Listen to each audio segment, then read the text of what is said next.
Final Hour Overdrive continues, brought to you by FanDuel, bringing you everything from the opening line of the final score. Our best bets later in the hour. And Pierre LeBrun coming up here in a moment. Pierre, again, has been speaking with Mitch Marner's camp. He's been speaking with Brad Treliving, and he's been doing a lot of different things in terms of who he's speaking with around the league because outside of two teams, everyone else is in their offseason, and they're preparing for next year. But there's two teams still preparing for this year. And I saw that Pierre was canvassing coaches and GMs, trying to get their take on who they think is going to win this thing. And we'll get Pierre's insight on that, get his take on the Cup Final as well. I think there's a lot of people torn on it, but you could argue that people are leaning towards Florida because they've seen them go to the Cup Final, seen there is some experience there. It's the way they play too, but there's other people going, is McJesus going to be stopped? Is he going to drag his team through it? So that's why I think everyone's intrigued to see how this is going to unfold. Absolutely. Yeah. I mean, you can't ask for anything better than that, where you've got the face of the league, the best player in the league, right. McDavid, Draisaitl, what it would mean for the NHL for them to win a cup, what it would mean for, the Canadian landscape, people in Edmonton. But then on the other side of it, I mean, the Panthers went to a Cup Final last year. They've been a juggernaut for a couple of years now. Matthew Tkachuk is obviously one of the faces of the league as well. And, he's chasing it. You've got, Florida's an interesting team because they've gone about it differently in terms of the way they've built. Right. Who they've picked up. Gustav Forsling's a guy getting a lot of love, as he should. Chicago waived him. Vancouver drafted him. And now he's 27. He's found a role. He's outstanding. Then you look at Ekblad, first overall. Barkov, second overall. They've traded for guys. Tkachuk, Reinhart, Bennett, Montour. They signed Bobrovsky. They've kind of just hit on so many different things. Made a coaching change, bringing in Paul Maurice. Even when they hired Paul, it was like, I didn't see that coming. I remember Maurice left Winnipeg, and I thought he'd just be out for a while or get into media. And next thing you know, he's the head coach of the Panthers. And well, obviously, it worked out pretty well. Does that change the narrative, though, like as to you got to draft and develop because of the way that the Panthers are built? Because there's, they do have some draft and develop guys, but for the most part, the guys that have they found Verhaeghe, Reinhart, like you just mentioned, Forsling, signed Bob. Like it has been a non-conventional build for the trade for Tkachuk. It has been. It's not, the way Dallas. We were raving about Dallas. Dallas put that Bork kid in for Game 6. That kid won the MVP in the AHL. Like that's a kid that's coming. That's right, probably exactly. going to take Pavelski's spot, right? Like you look at the way that Dallas is built and say that's the template. You got to draft, you got to develop, and then you look at Florida and go, there's only a little bit of drafted and developed there, right? There is. Yet Ekblad first overall, Barkov second. Yeah, right. True. You hit on both. Because I have seen that, people online writing about it and discussing it, like this idea that if you bottom out, you go scorched earth and you're horrendous. Is it worth it in the end? Yet there's countless examples of how it paid off. Since the salary cap was implemented, Pittsburgh being the first one that hit, because they were horrible. Like Fleury was a first overall pick, Sid was a first overall pick, Gino was second, Jordan Staal was third. Like that was 4 prominent players who were all top 5 picks, 2 of them first overall. And yes, You had to get lucky, you won lotteries and all that, but they bottomed out. They were horrible, and then they built it out. Chicago, the same thing. Patrick Kane first overall, Jonathan Taves third overall. The players got to work out, obviously. Yes, exactly. Yeah. But Tampa, Stamkos won first, Hedman won second. It's there are examples of it can't all be that, but it does benefit you greatly. It behooves you to get that first overall pick or get a top 2 or 3 pick, and if those guys pay off, then you're off and running. Yet, obviously, it takes a lot more than that. You still got to sign guys, trade for guys, find guys later in the draft, have the right coach, stay healthy. It's tough. Like Ken Holland joined us a couple hours ago. He's like, it's really tough, man. It's tough to get to the end. There's 30 other teams who aren't here. 2 of them left. It's a massive league. 32 teams. That's a massive league. Here's Pierre LeBrun, our TSN hockey insider, joining us here on the Maple Toyota Hotline. So, Pierre, you're surveying people around the league. How are they feeling about this Cup Final? Well, Brian, it behooves them to make a pick when I ask them to make one. Yes, it does. How often do you played. use that word, Pierre? How often? I Never. probably hadn't used it in about 15 years until I heard Hazy use it last hour. So, Okay. I said, like good for you. You brought it back out. I mean, now everyone's going to use it for like a week in Toronto. It's back, Yeah. man. Mix You're it gonna in be on the en subway, français on you're on the RDS. subway. Yeah, you're going to be two high school kids in the subway using behooves to each other. There you go, I overdrive. love it. Pierre, we're low-class people, okay? We're bums, and our listeners are bums, and we don't talk like that. But That's why I had a problem with it. well, also it might feed into Hayes the fraud, though. That is valid. That is a good point, Pierre. That is true. Yeah. But to your question, let me get to the point. Yeah, I heard back from 17 head coaches and 16 team executives, so 33 in total. And they made a pick, and they explained why they made their pick. Of those 33, 29 took Florida, and 4 took the Oilers. Wow. Are you allowed to Yeah. name names or no? No, it's anonymous, obviously. I mean, otherwise they wouldn't be as honest as they were in their takes. It's actually interesting. Give it a read if you guys are bored at some point. But, a lot of the obvious reasons you guys have touched on the finals the last couple of days. I mean, the physicality of their forecheck, the goalie edge, a lot of different things. I'm just surprised. I mean, listen, the odds makers have Florida favored too, but I honestly, and I do this every year before the final, I thought it'd be more of a 60-40 split. I mean, a lot of the reasons why some of these coaches and team execs pick Florida are the same reasons a lot of them picked Dallas to beat Edmonton. And of course, that didn't happen. So I think the Oilers deserve a little more respect. I mean, again, you have to understand logically why the Panthers are favored. That's fine. But I don't see this as a one-sided matchup at all. I think the Oilers have a realistic shot.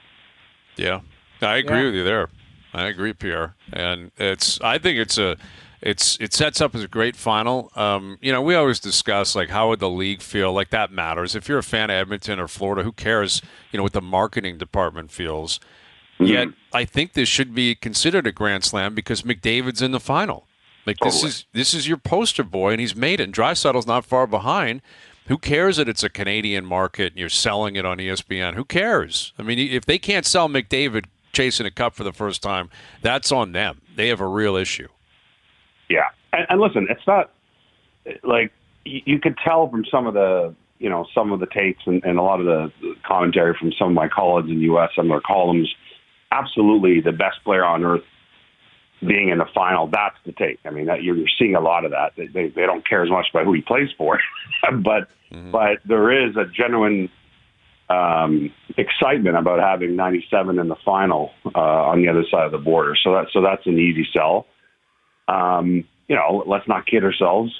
if we had Gary Bettman on air here, of course, I'm sure if we forced him to truth serum, the Rangers in the final would have been unbelievable for the league. But Florida's a better team, so here we go. Mm-hmm. And what do you make of? I guess did anybody say to you like 97 could be the difference maker? Like that's the only, I guess, deterrent I've heard from talking to people. And admittedly, it's people from out west, so it's like okay, it's obviously slightly biased, but they're saying, is there a chance that maybe McDavid just goes, this is my one kick at the can here, I'm not going to be stopped type of thing? Yeah, and I made a point, Noodles, of making sure I had as many Western Conference people in my survey as Eastern Conference. I wanted to balance that out. But there were a lot of people, picking, Florida in 6. P.S. I may regret this just based on 97. There was some of that for sure, because I think that's the great wild card is that you can look at all the data that supports a Florida win and the logic, but then that opening goal by McDavid against Dallas in Game 6 of the Western Conference Final reminds you of where you can put that data sometimes. Yeah, that's right. You can't defend that. You can't defend that, and that's the intangible here for sure. It sounds almost silly pointing out something so obvious, but he is, and Leon was Draisaitl was unbelievable that night too, and especially in Game 5 actually. But they can wreck with logic. Those two guys by being at their best. And the other thing too, and I tweeted this on Monday when everyone's starting to look at the matchup, but that Oilers power play is historically good. And I can't remember, it's been a long time since we've entered a Stanley Cup Final that I think how the on-ice officials ref these games is going to be a bigger story than normal. It always is to some degree, but it reminds me, the last Cup Final where you could feel the pressure on the officials like this? It was Vancouver-Boston. You remember, the Canucks felt that if the games were called properly and there was skill and their skill was allowed to come through, there was a lot of tension in that series between both management groups, between Vancouver and Boston, about the way the games should be reffed. Who's reffing, Pierre? I don't have the list in front of me here, but I'll send it to you when we get off the phone here. But you don't have to. Okay, you don't care. My point is that the Oilers getting 2 power plays a game versus 3 or 4 is huge. You almost can't defend it, as you know. So now the Panthers have the best 2 teams on the PK in the playoffs in the Cup Final. Edmonton's 1, Florida's 2. So there's that. But I'm just saying it's going to be a narrative right out of the hopper here in terms of the way the game is being called, because clearly that gives Edmonton a better chance if they call it. Mm-hmm. Absolutely, with Pierre LeBrun, our TSN Hockey Insider. So you've spoken with the Marner camp and you've spoken with the Maple Leafs and been writing about it all week, Pierre. What do you make of the back and forth? As I guess you're playing, what are you, mediator? How would you describe your role in this kind of public discourse between the two parties? I hope I have no role in the outcome of this thing, but I was in Buffalo at the scouting combine, so I don't know if you guys have ever been, but it's everyone essentially hangs out in the same area in the main hotel, and there are a ton of meetings happening, including yesterday. Obviously, Derek Ferris met with Brad Treliving as Treliving pointed to my interview with him afterwards. But all these meetings are happening, and it's a huge couple of days on the calendar that I think is under the radar to some degree, because a lot of the things that end up happening at the draft or July 1st, those conversations were born this week in Buffalo at the Combine. All the agents, you could see all the agents talking to GMs meeting with GMs. It's all sort of playing out this week. And, and listen, if I were to summarize when I asked you living about Marner yesterday, if I were to summarize, and he gave quite a lengthy answer to that, there were a lot of different points that he made. One is that he does not want this to, he does not intend to have play-by-play on where this is all headed. Number 2, all options remain on the table. He was careful how he said that, but I'm just telling you, I'm summarizing the points that he made. Marner could certainly still be with the Leafs at camp. He could be with the Leafs at camp on an extension. They could also get a trade offer that they cannot ignore, that they have to bring to them in the next month or so. That may all those things are options. Brad Treliving has not ruled out anything when it comes to Mitch Marner. And, he made the point of saying, we're not here to make that kind of trade just to pump our chest and say, we made a big trade, here's the change. No, they need to be better. He underlined several times during an interview, we need to make this team better. It's not just about trying to re-sign all our guys. We have to be better. We need a better team next season. And so, I don't know, it was an interesting chat, very honest, but you leave it thinking anything could happen. Honestly, anything could happen on the Marner front. And again, as he pointed out, Marner with the full no move controls a lot of the cards, and they may go to them with a trade offer over the next month or 2, and Marner will say yes or no, and then maybe no. Who knows? Pierre, what are the chances it could get a little bit greasy? Like, sometimes in this business where it's like you want to go one direction and there's resistance, it can get greasy. We've seen it with other organizations, definitely in other sports. How would you handicap the chances if things don't go one way for somebody, that it could get a little bit greasy to kind of enhance their chances of getting what they want? Yeah. I think there is a chance of that. We'll see how this plays out. There isn't a single team in the league that will want to make a a tangible trade offer without knowing or thinking they can extend Mitch Marner, right? So that's a very underplayed part of all this that I don't think gets talked about as much, but that in itself is a critical moment perhaps this summer is, whoa, this team just made a really interesting offer, but obviously they need to sign him. And what's the answer from Marner? We don't know. But if the answer is no, how frustrating is that for the Leafs if they felt they could have improved their team there in that trade? And again, we don't know if the Leafs are going to get that trade offer that they believe is worth this whole discussion, right? We don't know that. I mean, well, are they seeking it, though? Isn't that more important here, Pierre? Like, you know, it's one thing to say, hey, we weren't even paying attention. A team called. We couldn't believe it. As opposed to we called that team 15 times in a row trying to work out the deal. You know what I'm saying? Like, there's a difference, like the way you're describing it here, and I guess through what Treliving is saying, I think it speaks to how careful they're trying to be with all this. Right. Is, hey, if someone calls us, what do you want out of us? You know, hey, we got to do, hey, just wow, couldn't believe it.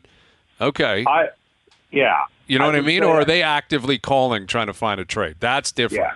Yeah. I want to be careful here that I'm giving my opinion and I'm not relaying yes. per se what Treliving said yesterday, but my sense is I think the Leafs are and will continue to be just as active in terms of being the teams calling as opposed to just receiving calls because I think they feel they have to be. Doesn't mean anything will happen, but again, if I was going to summarize the sense that I got from that sit down with Treliving yesterday is that all options are on the table to make this team better. Well, he's not just sitting back saying we'll see what happens. That's not the sense I got. No, but I mean, don't you think with the amount of, we'll call it noise around it, Pierre, it doesn't really matter who calls who because these managers talk all the time. Totally. So if I'm at the combine or I'm getting in the draft early and I see Brad Treliving and it might just come up organically going, hey, what are you doing with this situation here? Or what are you looking like? I don't think I don't even know, Hayes or Pierre, if it comes to who's asking. It's just, I think there's going to be conversations around the topic because it is a hot button topic and not just Mitch Marner, Leon Draisaitl, Mikko Rantanen, like there were some massive names coming up for extension July 1st, potentially. Travis Konechny. I just looked at the list on Cap Friendly. Like there is some hell of a players out there that have to make decisions on their future with their respective organizations, sooner than later. And Mitch Marner's one of them. Leon Draisaitl's another. Travis Konechny in Philadelphia. Like there's Brock Nelson. Mikko Rantanen. UC Saros. Like it just like there are decisions to be made. But I think these conversations are going to be out there. So it'll be interesting to see how the information flows back. If there is a team that's interested, if it gets back to Mitch Marner or Mitch Marner's camp and, you're calling Darren Ferris on maybe one of his other clients and going, hey, what do you, if we could make this work, what would you think? Like, I think there's going to be a lot. And maybe it's just wishful thinking because of the line of work we're in, but I feel like this summer all hell could break loose. Well, exactly. And again, I mean, listen, you could see Brad Treliving taking meetings with other GMs yesterday. I'm not going to name who. I don't think that's fair. It's kind of creepy because it's all in sort of the same area. But, and who knows what they're talking about. They could be talking about a million different things, right? But that's happening. Literally right now in Buffalo, this is, like I said, it's one of those weeks of the year where maybe that doesn't get reported on that much, but so many trade conversations are born this very week. And then it's like in 3 weeks, something happens at the draft, you're like, whoa, where did this come from? And you realize the first conversation was at the Combine. I'll give you a great example. I mean, a year ago, this was the week, the Combine, where Pat Brisson informed the Jets that Pierre-Luc Dubois wanted out. And 3 weeks later, he's traded to L.A. Mm-hmm. So there are a lot of those conversations happening as we speak right now at that hotel in Buffalo, and that's why it's so fascinating. And be careful how I say this, but you mentioned something very interesting, Noodles. All the agents are there. They're running into the GMs. Yeah. Not really supposed to be talking to those agents about a player on another team, but I think we weren't born yesterday. So my point is, it's not just GM to GM, but there's a whole free flow of information being exchanged right now. And it's not like all these people haven't been communicating since the end of the season, but the face-to-face aspect of this at the Combine spurs on a lot of interesting conversations. Big time. Big time. All right, Pierre, we'll leave it there, buddy. We'll do it again soon. Thank you for this. All right, off to Florida tomorrow, boys. I'll bring the sunscreen. Attaboy. Enjoy yourself down there. All right. Pierre LeBrun, our TSN Hockey Insider, joining us here on the Maple Toyota Hotline. A lot of activity down at the Combine, at the Cup Final. Then you got the draft. You got everything cooking here in the next month. It's going to be a fun month. Best bet still to come. The Memorial picks coming up, brought to you by our friends at TaylorMade. I'm looking forward to this. I got winners. And we'll revisit our chat with Ken Holland from earlier today. OverDrive continues. TSN 1050 and on the TSN app. All right, best bet still to come later in the hour. We'll revisit our conversation with Ken Holland, the GM of the Oilers. They're flying down to Florida tomorrow. Business trip down there for the Cup Final. And the RBC Canadian Open was great. You know, I guess a lot of people were out there at TPC Toronto the other day. They said the course is stacked. TPC North, we've played it. We loved it. It was great. Let's get out there next week and have a little peek. I like that idea. Get what out about there for a peek. And a review. A peek and a review. I love that idea. A little peek and review. Yeah, we can do that. No problem. And the tour moves on to the Memorial. And OverDrive PGA Picks brought to you by TaylorMade, introducing the all-new Speed Soft by TaylorMade. Don't make golf harder. Play a softer ball. Learn more at TaylorMadeGolf.ca. All right, neither of us had Bob McIntyre. I should have. I love Bob McIntyre. Love to know what he's doing right now. Can only imagine what he's doing. I wonder if Jack, because these types of things happen, Jack called Rory and said, maybe tell your buddy to get his ass here for this tournament. Yeah, or I don't ever want to see him again, Bob McIntyre. Yeah. Tell him because Jack might pull that stunt even at his age. Yeah, well, I think Jack's been out of shape at where the Memorial is, right? Because it's moved around. Usually it's later in the season than this, and I'm not sure he's overly ecstatic it's this week, but it's a great field. So, all right, I'll give you the first pick. Go ahead, take Scheffler. Go ahead. You're so predictable. Take Scheffler. Take him. Go ahead. I'm not doing it. I'm going to take a man named Scotty Scheffler. There you go. He was trying to mess with you, the little reverse psychology there. Gutless move. I mean, listen, I understand it. Dude, it's crazy to think that how good he is and how good of a chance he has to win. If you look at a couple guys, like, here's three guys. Cantlay, Jordan Spieth, and Justin Thomas. Remember when they were dialed in and they were go-to guys week by week? Do you know how far away they are from what Scotty Scheffler's doing on the golf course right now? Not even close. Not even close. Doesn't seem close anyway.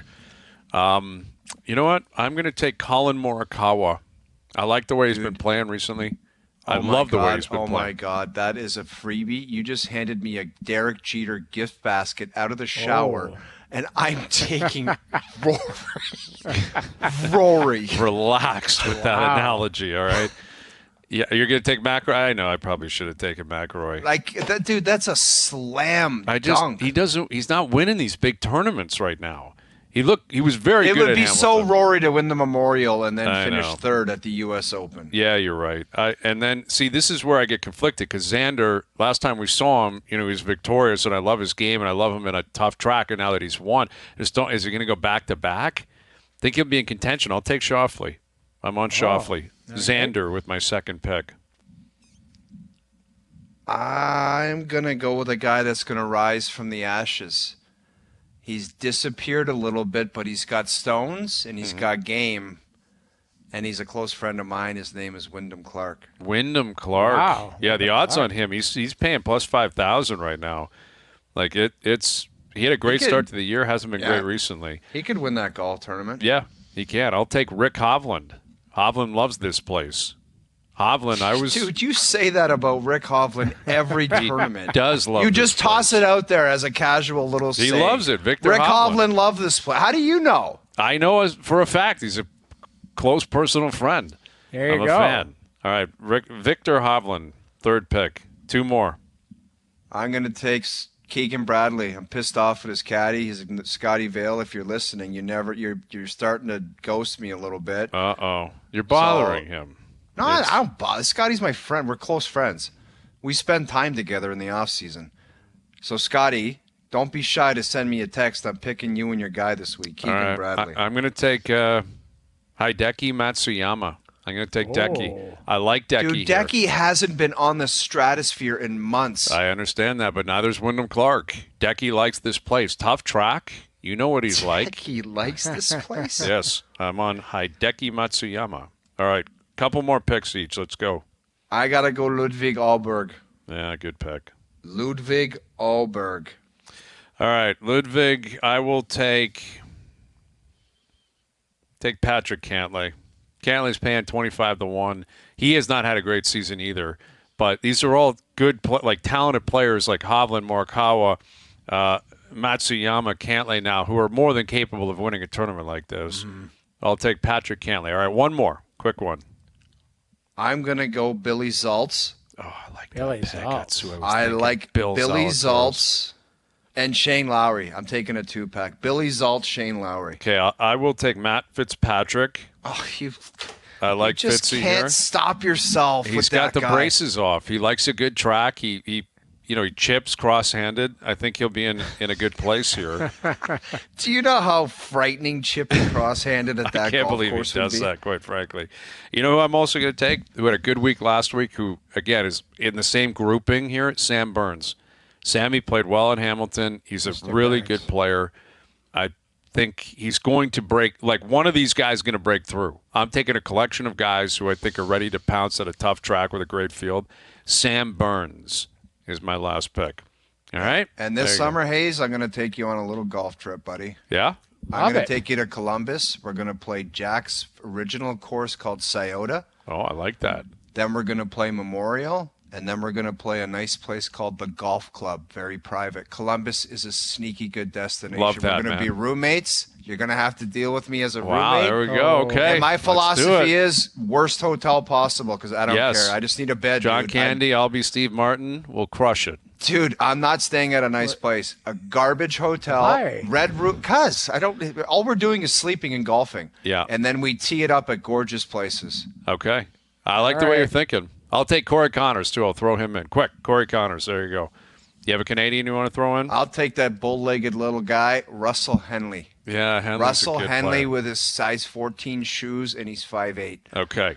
There you go. The OverDrive PGA Picks brought to you by TaylorMade, introducing the all-new Speed Soft by TaylorMade. Don't make golf harder. Play a softer ball. Learn more at TaylorMadeGolf.ca. Best bets still to come later in the hour.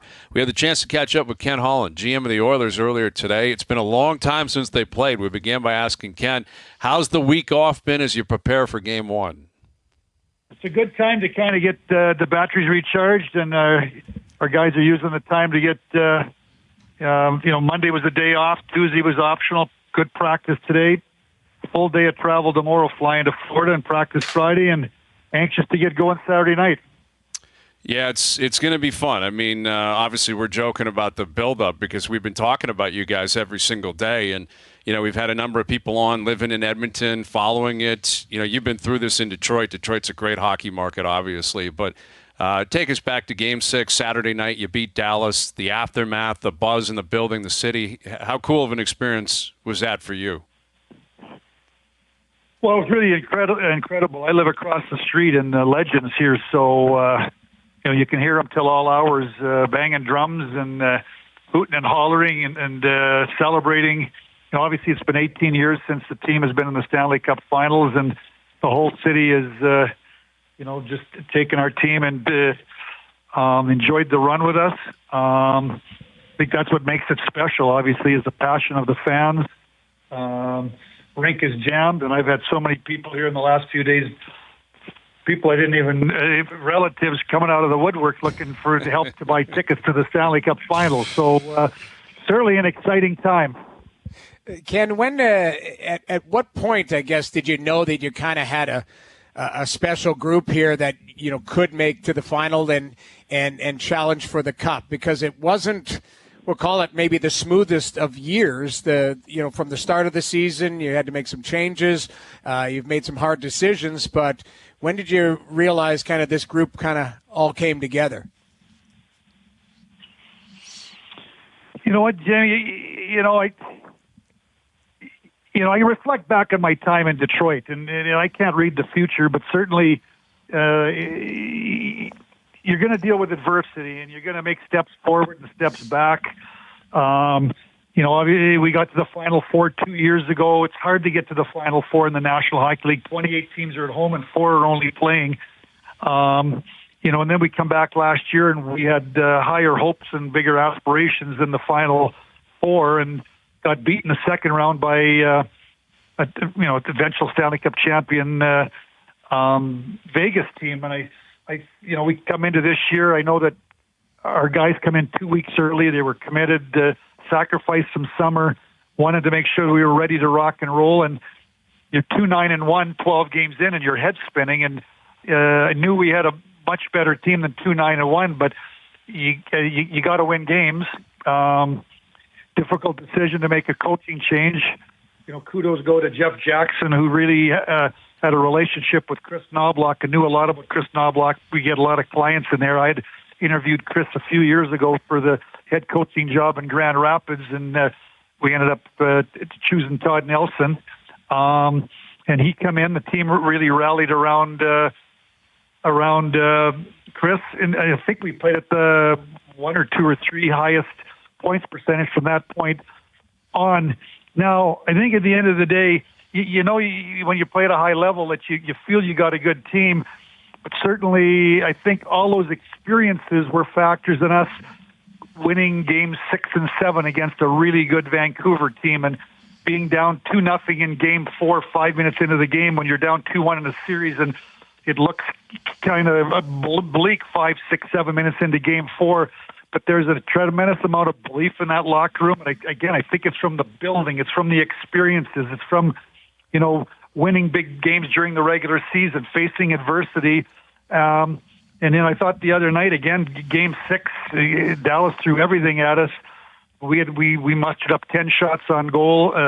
Dallas threw everything at us, and our guys were blocking shots. Stu Skinner was unbelievable. Special teams were obviously a major factor. So I don't think there's any one moment, Jamie. I just think it's been, it's been banging away and finding ways to win games, and over the last couple of years, and it builds belief.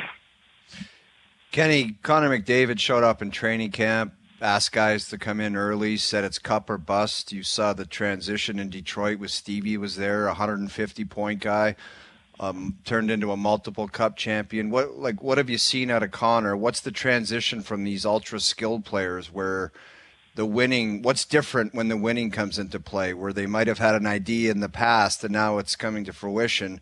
What's different about the approach, or just what happens to win with these great players?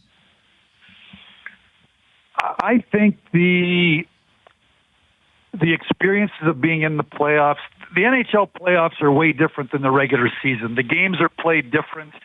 It's harder to score goals. You've got to deal with the pressures of a 7-game series over 82 games. So it's just an understanding. The more times you're in those playoffs, I reflect back to the first year we played Chicago in the bubble. And it's August, and it's, but Chicago had Kane and Taves and Keith, and they had won, and, we played and they beat us 3-1. And then the next year, we played Winnipeg. They did sweep us out, but 3 of the games went to overtime, and 1 game was 0-0 in regulation. 1 game was 1-1. I think 1 game was 2-2. And we started to play what I call playoff hockey. So I think, with Connor, since I've been here, he plays, he's all in every day in practice. He's all in every day in the summertime. It's an incredible commitment. I just think it's being in for all the players. That's what I learned in Detroit with the Yzermans and the Fedorovs and the Lidstroms and the Scotty Bowmans watching our team. And we played you guys in 2002. And I thought game 3, when we go to triple overtime, was, we beat you guys in triple overtime. And somewhere along the line, there's these big games and big goals are kind of shift a series. And I think you just gotta be in those moments. And the players, they're gonna kind of get an understanding of what they've got to do. And obviously, a key to our team now has been, the penalty killing. We're comfortable in low-scoring games. The other night we get 2 power plays. Connor and Leon, and again, in the power play produced 2 power play goals, and the penalty killing produces. I think the last 2 games were 4 for 4 in the power play, and they're 0 for 5 or 0 for 6. So these games are the margin of error. The margin is so close. It's decided on a play here and there, and every puck possession, every I call them boo-boos. When you make too many boo-boos, you usually it puts you out of the tournament. You got to manage the puck. You just got to know how to play in Stanley Cup playoff hockey. And I just think that our team has been in. We went to the Final Four last year, the second round. This year we went through round 1 and then into round 2, the Vancouver series. I thought all those experiences were big factors in us being ready to play our best game in Game 6 and best game in Game 7. And then, we played a really good Dallas team, and you want to win Game 1 in double overtime. They're just small margins, and our guys are comfortable understanding that these games are decided by small margins. With Ken Holland, GM of the Edmonton Oilers, and you've referenced all these different experiences, Ken. This will be a new one, the Stanley Cup Final, and the opponent you're playing does have Stanley Cup Final experience because they were in it last year. How do you approach that? The idea that the Panthers have been there, they've seen it. They didn't win, but they've been there and seen it. And this is the first experience for a lot of your players. Well, Brian, I think you nailed it. I mean, certainly they've kind of gone through the last 2 years what I've just kind of laid out. I mean, they had to scratch and claw their way into the playoffs on the last day last year, and then beat out the team that had the most wins and the most points in the history of the National Hockey League, and rode that right to the Stanley Cup Finals, and then watched the team celebrate. Those experiences probably served them well this year. So I think that we've only got a couple of. Obviously, their whole team has kind of been to the finals. We've got, I think Ekholm was at the finals with Nashville when they lost to Pittsburgh. Corey Perry's been in the finals 3 or 4 times. So this is a first experience for our team. I think that, but we've been through again. Like I go back to the 2-9-1 to start. We've had lots of adversity this year.